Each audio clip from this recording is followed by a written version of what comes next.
What's up everybody, it's Wyvern here, and in today's video we're going to be taking a look at a bit of a unique strategy in the Catacomb Cup. Now, as the self-proclaimed master of dragons, I decided to try more than just Zweilous in the Catacomb Cup. With Alolan Executor and Hydreigon being the only other options, I decided to test out a double Dragon Breath strategy in this cup. While Hydreigon does lose to most major players in the Catacomb Cup on paper, with a slight energy advantage or shield advantage, he can easily flip some of those losing matchups into wins. The Dragon Breath damage stacks up pretty quick and hits almost everything in the cup unresisted, so that's pretty nice.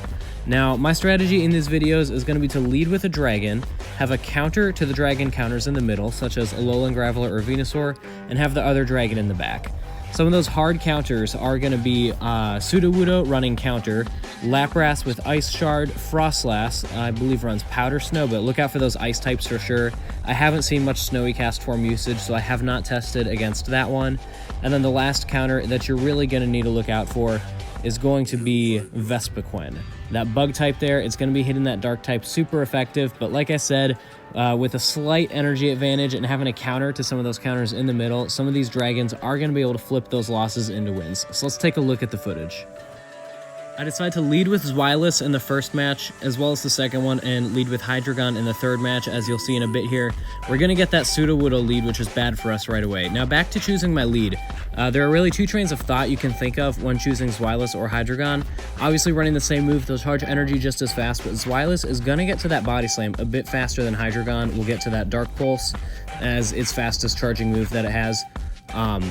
You can run the Body Slam with Zweilous as the lead to try and shield bait and get rid of some of those shields early on, or you can close with Zweilous in a shields down situation and try and get to some of those charge moves before your opponent to knock him out faster. So I decided to give both of those strategies a try. As you'll see throughout these videos, we're going to overcharge here and try and go for the bait. He does not bite, unfortunately. We don't get that shield out of him there, but the Body Slam does go through. We're going to go ahead and go for another Body Slam just because I know that we're not going to be able to get to a Dark Pulse before he knocks us out with the counters. So the Zweilous does go down, but it was able to take a shield out of the Sudowoodo, so that's not too bad. And then Venusaur, I thought was going to be able to come in and farm down, but he does have a bit of energy stored up, so we're going to shield just because we really want this Venusaur alive, especially if he has a Lapras in the back. So we're going to wait and see what comes in here in just a sec, and it does end up being the Lapras, I believe. Yep, so there's that Lapras. It comes in, and that is a great matchup for the Venusaur. Obviously not the best matchup overall, but having a Hydreigon in the back, that Frenzy Plant is going to be hitting a lot more effective, especially having a shield to kind of protect that Venusaur. Oh, I'm sorry, we used our shield already against the Sudowoodo, that's right. But we are able to get to a Frenzy Plant before he's able to get to that Skull Bash. I don't think he was going to go for the Surf there just because it wasn't going to hit super effective. In hindsight, he probably should have, but regardless, he's going to come in with that Alolan Graveler. We're going to charge up a bit of energy and then switch into Hydreigon. We probably could have just gone straight Frenzy Plant there, but I did not want to risk him getting to a Rock Blast before we were able to, knowing that's probably our main win con at this point. So we're going to see what this move is. Not really anything we can do about it regardless, since we're shields down. Does end up being that Stone Edge, but we're able to come in with the Frenzy Plant and close out. So there you see Sudowoodo and Lapras, two top counters for this double Dragon Breath team, but as long as you prep your middle Pokemon right, you can take down some of those top counters. In match 2, like I said, we are going to lead with Zweilous, and we get that Alolan Graveler. So this is a pretty interesting matchup.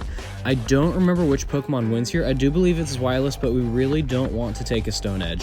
So we're going to charge up as much energy as we can, actually going to try and overcharge a little bit, since I know even in this range, a Stone Edge won't actually knock us out, it will just get us low.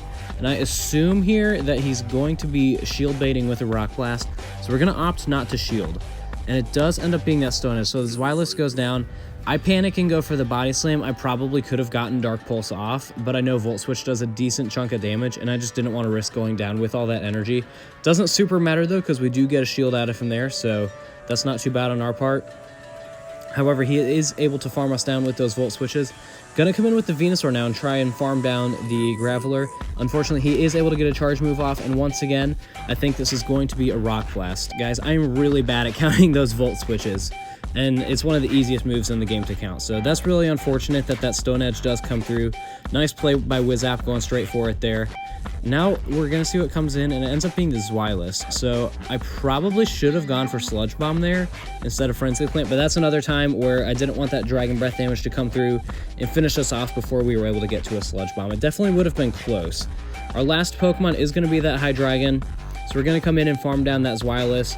Those Dragon Breaths definitely adding up on both Pokemon. So we're already into the yellow with his last Pokemon, but we are up 1 shield. Please excuse that notification up there.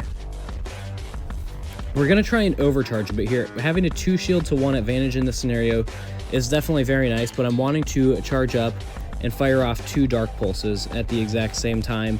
Try and get that last shield out of him there, and then hit him for a solid chunk of damage. So we are into the red, but since we have 2 Dark Pulses charged up, and by the way, as you'll see in these videos, the Hydreigon is going to be running Dark Pulse only because I don't have enough Stardust, or sorry, I don't have enough candy to buy a second move on it yet. But if you do get that second move, you're going to want to run Dragon Pulse. It's, I believe, 15 more energy than the Dark Pulse, but it's going to hit some of those Dark types, obviously a lot better than Dark Pulse were, and it can hit some other stuff for just a lot more damage as well. So we're going to get that Aerial Ace come through, but at this point we are just going to be able to farm down that Jump Bluff on Dragon Breath alone. In the third and final match, we are going to lead with Hydreigon, and we get that Jump Bluff matchup that we had from the last match. So this will be a pretty interesting matchup. A very high attack, high octane Pokemon, but with low defense in Hydreigon, going up against a very, very tanky Pokemon in Jump Bluff. It's definitely a very interesting matchup to watch, and it's a pretty close one, depending on how you play your shields and spend your energy. Aerial Ace gonna be the move to go for here, obviously, on the Jump Bluff side. We're gonna let that one through because I know we can tank at least one, probably not a second one once those Bullet Seeds start coming through. So we are going to go ahead and shield this one just because I want to be able to fire off our energy before the Hydreigon goes down. We're going to overcharge a bit like we did in the last matchup, but we are going to go ahead and fire the Dark Pulse right now just because I don't want to have to risk spending a second shield before he spends any at all. He does decide to shield that first Dark Pulse, and we are able to get a few more Dragon Breaths in before he's able to get to another Aerial Ace, and we can fire off another Dark Pulse right away. So we're going to see if this goes through. It will take the Jump Bluff very low or knock it out. Probably knock it out in that range, but he does not decide to shield it. Now, I'm going to decide not to shield here as well because I know for a fact I won't be able to get to another Dark Pulse before he's able to get to an Aerial Ace and knock out the Hydreigon anyways. Obviously, Venusaur is a very bad matchup here. Those Vine Whips and Frenzy Plants would be resisted, and he'd be able to get to an Aerial Ace easily before we could get to a Sludge Bomb. So we're going to come in with his Zweilous to try and finish it off.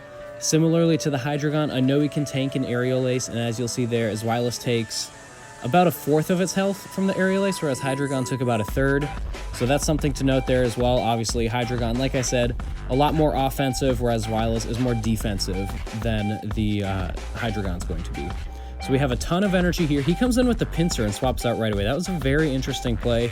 Not entirely sure what he was trying to do there. If he was trying to bait me into a switch, he maybe should have waited a little bit longer, but regardless, shield's down. We're going to fire off that Dark Pulse and then come in with the Venusaur and try and farm up as much energy as possible.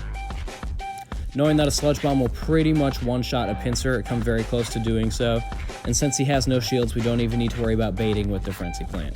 We have 1 shield and 2 Pokemon left, so this is pretty much over, especially once the Sludge Bomb goes through. So it's going to take that Pinsir down into the red, get another Vine Whip off before his charge move, and I know an X-Scissor won't knock us out. It'll probably only deal about 1/3 of our health, but regardless, I'm going to shield just because I have it, and I can. But we're just able to farm it down with Vine Whips at this point. So as you can see from those battles, this team definitely has high potential, but the obvious red flag is that it does get countered by a lot of the meta. So the important thing is knowing how to navigate your opponent's team well, and know when and when not to bring the dragons, as well as what your third Pokemon should be to counter your opponent's main counters for the dragons. Now I know everyone won't have access to both a Zweilous and a Hydreigon, but I wanted to make this video covering really the only other dragon type in the cup, as well as one of my all-time favorite Pokemon. Stay tuned in the next week or two for the recap of my Go Stadium tournament, where you can see this team in action. If you guys enjoyed this video, please be sure to like and subscribe, and until next time guys, I'm Wyvern.